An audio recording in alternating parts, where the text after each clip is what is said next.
All right, let's jump right in. We're going to talk about three little words that are surprisingly hard to say, but they have the power to change everything. Those words are, I was wrong. We're going to unpack why they get stuck in our throats and how learning to say them is, well, it's kind of like discovering a hidden superpower. So let's start right there. I want you to flip the script in your head for a minute. What if admitting you made a mistake isn't a weakness at all? What if it's actually one of the strongest things you can do? A superpower that can repair relationships and cut through all the noise. Let's explore that idea through a story. Our story is really about this invisible force that trips us all up from time to time, our own ego. And we're gonna see how its invisible grip can tighten around a relationship that, from the outside, looks absolutely perfect. So meet Alex and Jordan. He's this high-powered, sharp-as-a-tack executive. She's a deeply compassionate therapist. They've got the beautiful house, the cool friends, the weekend getaways, you know the type. Everything seems flawless. But underneath that shiny surface, there's a hidden flaw. And it all blew up one night over something totally ridiculous, forgotten groceries, which exposed a much, much deeper problem. See, the fight was never really about the groceries. It was about this: ego defense.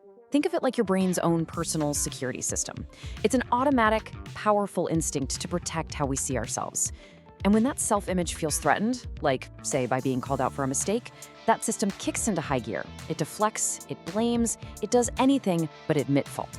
So to really get why a tiny argument can escalate into a massive fight, we need to pull back the curtain and look at the actual science of why we can be so darn stubborn. You know, this dynamic didn't just appear out of thin air. If you rewind, back to college, Alex was the star debater. He loved to win an argument. And Jordan, well, she was the peacemaker, always trying to keep things smooth. Over the years, those tendencies hardened into roles. Alex's need to be right built a fortress around him, and Jordan's need to avoid conflict built another one right across from it. And this really breaks it down, right? This is the core conflict. On one side, you've got ego. Its motivation is defense. Its go-to action is blame, and its mindset is totally rigid. But on the other side, you have the antidote, humility. Its motivation is growth, its action is to repair, and its mindset is open. The fight isn't about getting rid of our ego, it's about which of these two forces we choose to listen to. But man, why is the ego so powerful? Well, you can think of it as an evolutionary hangover. For our ancient ancestors, social status was everything. It meant access to resources, protection, literally survival. Admitting you were wrong could mean losing status, which was dangerous.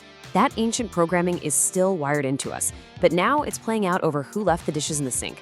Okay, let's get back to Alex and Jordan. Because all of this deep, ancient wiring is about to shove their relationship right to the edge of a cliff. The breaking point happens on what was supposed to be a relaxing vacation hike. Alex, ever confident, insists he knows the way. He doesn't need a map. Of course, hours later, they are completely and utterly lost. And as the sun starts to dip below the trees, tempers don't just flare, they explode. And at the absolute peak of his defensiveness, Alex yells this. Listen to what he's saying. He's not just frustrated about being lost. He feels like his entire identity is under attack. This is his ego defense system on red alert, choosing being right over being safe, over being connected. Later that night, sitting alone in the dark, Alex is hit with this wave of awful regret. You know that feeling, that pit in your stomach when your actions just don't line up with the person you want to be? That has a name, cognitive dissonance. It's that intense mental static you feel when what you did, lashing out, is in total conflict with what you value, cherishing your partner. And that feeling, it can be a huge motivator for change. And that internal battle, that feeling of cognitive dissonance, is what leads to the most important moment in their entire story. It's the moment the walls of that fortress finally start to crumble. The next morning, Alex walks into the bedroom and finds Jordan quietly packing a bag. She's not yelling, she's not crying, she just looks at him and says, "I can't keep fighting your ego." And those quiet words hit him harder than any shouting match ever could. They slice right through all his defenses and force him to see what his pride is actually costing him. And in that moment, he finally says it, not as a strategy to win her back, but just the raw, honest truth. And you have to understand, this isn't him surrendering. This is an act of incredible strength. He's choosing them. He's choosing their relationship over his ego. The researcher Brené Brown has this amazing quote: "Vulnerability is the birthplace of connection." And that's exactly what's happening here.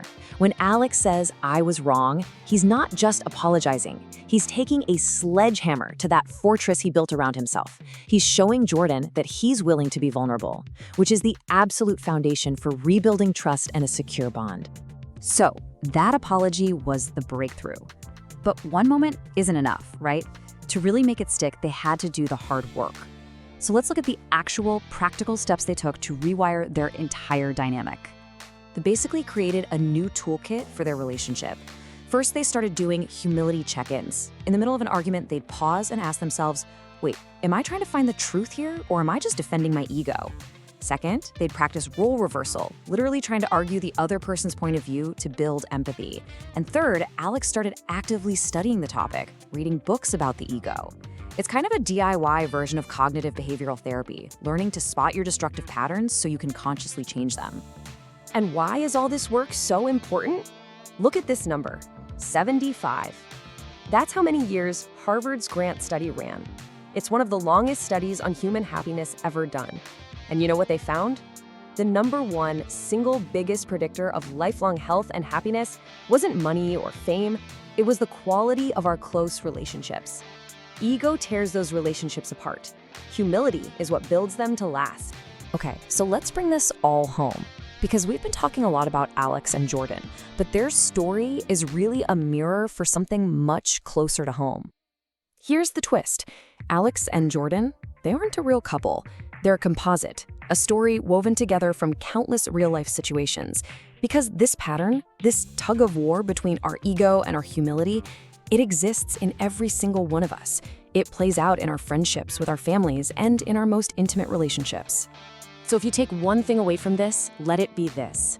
In the grand tapestry of love and human connection, humility isn't just one of the threads. It's the very weave that holds the whole thing together. And so the real question isn't about Alex and Jordan, it's about you. Who in your life needs to hear you say those three simple, powerful words, "I was wrong"?